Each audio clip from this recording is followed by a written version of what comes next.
So I have to admit, this is not a subject I want to really talk about, but I was on vacation, and at least in Europe, um, the bishop scandal was all over the news. And so this is just my opinion. You never have to agree with my opinion. I disagree with myself. You never have to agree with my opinion. Think about it, pray about it. Maybe you'll hear the gospel in it. Just warning you. So I'm in Europe, and this is all on the news. And you hear the victim's story, and your heart is crushed. And then with me, as always, the next reaction is kind of anger. And with this, my opinion is this: this is a time to both lament and also demand reform. And it kind of irritated me because they kept saying the pre-scandal. This is not the pre-scandal. This is the bishop scandal. Stop calling it, and I'm yelling at the TV, stop calling it the pre-scandal. This is about the abuse of power and the irresponsibility of those in authority. I don't have that authority. I can't protect I can't protect them. It's the bishops who did that, and basically three of them. And so, stop calling it a pre-scandal. It's a bishop scandal. And here's my point. If you hire a shepherd to guard your flock, and the shepherd, instead of guarding the lambs, protects the wolves, that's what happened. And if you hired a shepherd to do that, you wouldn't pay him. He would lose his job. You wouldn't honor him. If you hire a Marine and he's a coward when it comes to a fight, you don't honor him. We prayed over him. We anointed these people as shepherds. That's what bishops are. And the reason they get to carry a crozier is because they're supposed to protect the lambs and the sheep. And they didn't, or some of them didn't.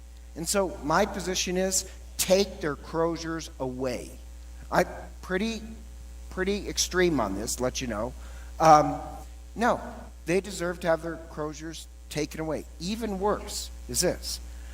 I work 10-hour days, and I love to work.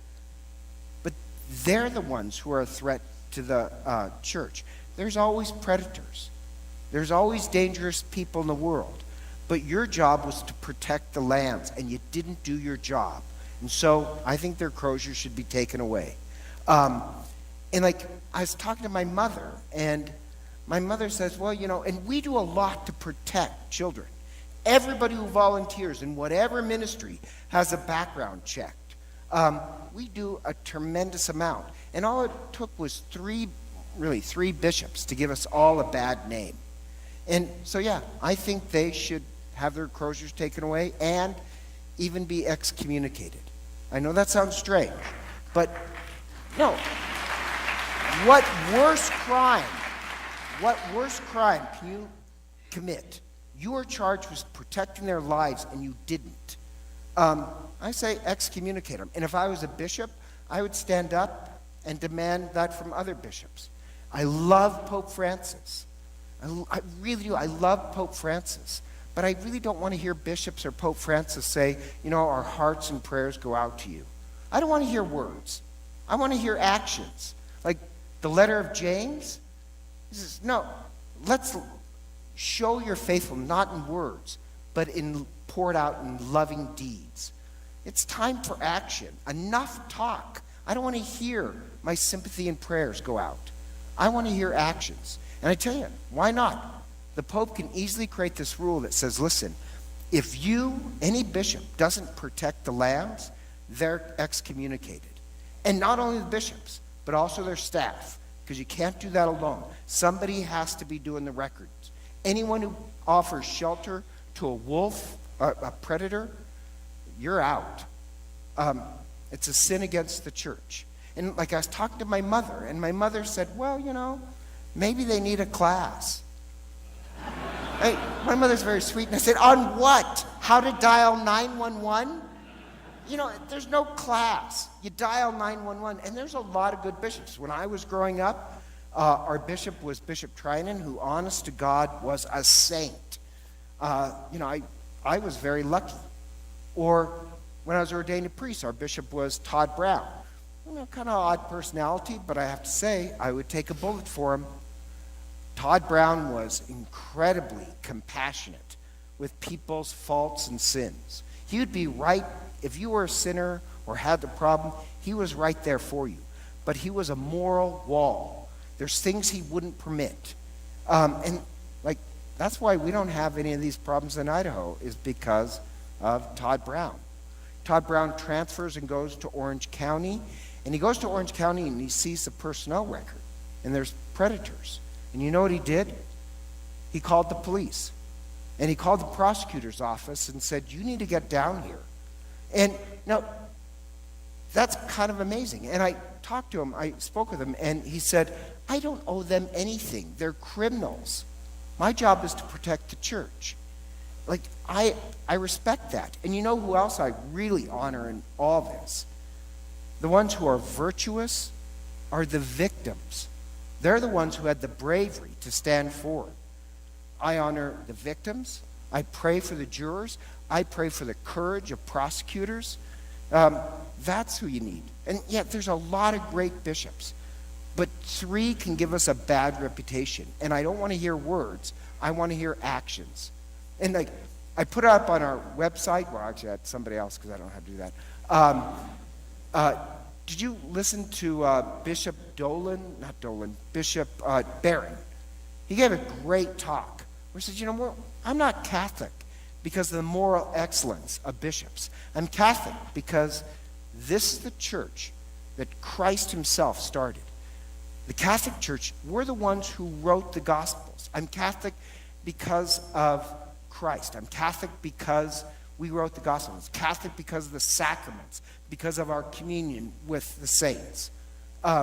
This is not a time to abandon the church. This is a time to fight for the church. You don't want to leave the church. You don't want to abandon the church. The ones who betrayed the church are the 3 bishops. This is a time to fight for the church. And so I think you should pray. You should go to adoration and pray for it.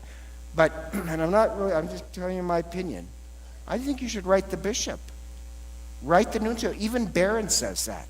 Demand change, that there's consequences to hiding these type of things. We're the ones who are supposed to do it. Well, no, you are. Look in the Old Testament, where if there's a problem, and you always have problems in the world, what God sends is the prophets. And most of the prophets were lay people. Demand change. If you're upset that there's victims and hurt, do something about it. Write a letter. Demand something. Pray. The church was corrupt in the Middle Ages. What God sent us was John of the Cross and Teresa of Avila and St. Ignatius. They're the ones who changed the course of the church. I hope you do too. And it fits in well. This whole subject fits great with all the readings. The one who does justice will live in the presence of the Lord. Or the gospel itself really does fit with this. The gospel itself, this is part of the bread dialogues in the Gospel of Mark. Mark has himself worked Jesus for a couple chapters. All he talks about is bread. He mentions that there's 17 references. Now, you didn't really hear it in the English translation, but in the Greek, it says, the disciples gathered together to share bread. And when it says that, you know it's making this allusion to the Eucharist.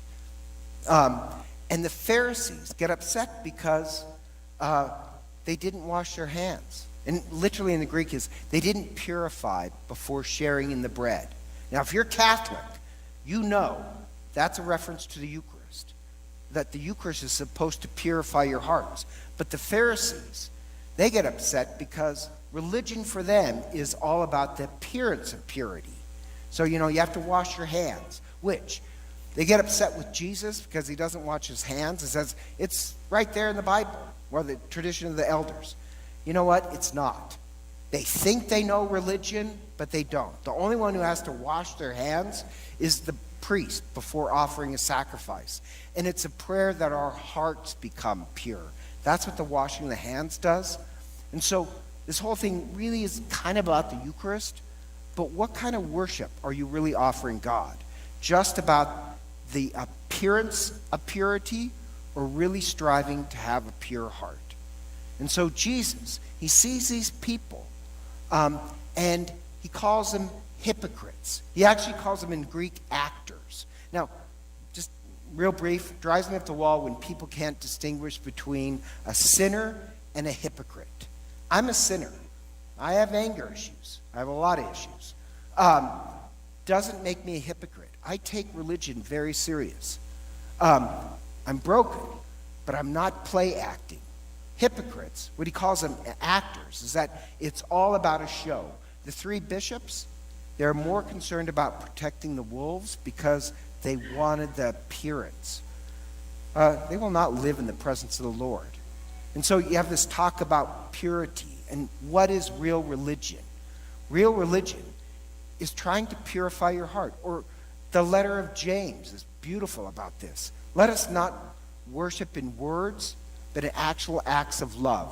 Or James, he says, what is true worship? It's not the appearance, but it's offering a purity of heart. That's what we're striving for week after week after week. And what I hope we truly hand on to our children is not like the bad three bishops, the appearance of religion. I hope what we really hand on to our children is an example of what real religion is trying to purify our hearts. That is true worship. The rest, it's all a lie. It's acting. I just think it's time now to call the bishops to task. It's time that we get our worship truly about purity of heart, not the appearance of religion. So together, please stand and let us profess our faith.